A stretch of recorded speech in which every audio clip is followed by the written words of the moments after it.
নমস্কার, আমার legal services চ্যানেলে আপনাদের স্বাগত। আজকে আমি যে ব্যাপারটা নিয়ে আলোচনা করব, যে ভারতে নতুন শ্রমবিধি চালু হয়েছে, সেই শ্রমবিধিগুলো নিয়ে আলোচনা করব।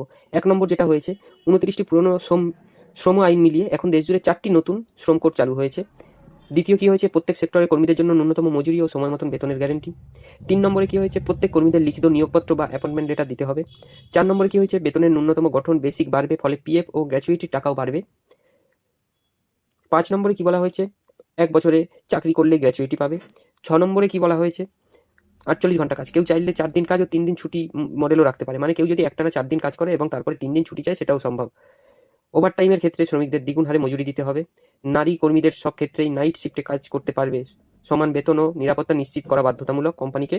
40 বছরের বেশি সময় কর্মীর জন্য বছরে একবার ফ্রি হেলথ চেকআপ করাতে হবে। আর লাস্ট যেটা আছে, গিট ও প্ল্যাটফর্ম সহকর্মী আরও বেশ কিছু শ্রম পিএফ, ইএসআইসি ও সামাজিক সুরক্ষার আওতায় পড়বে।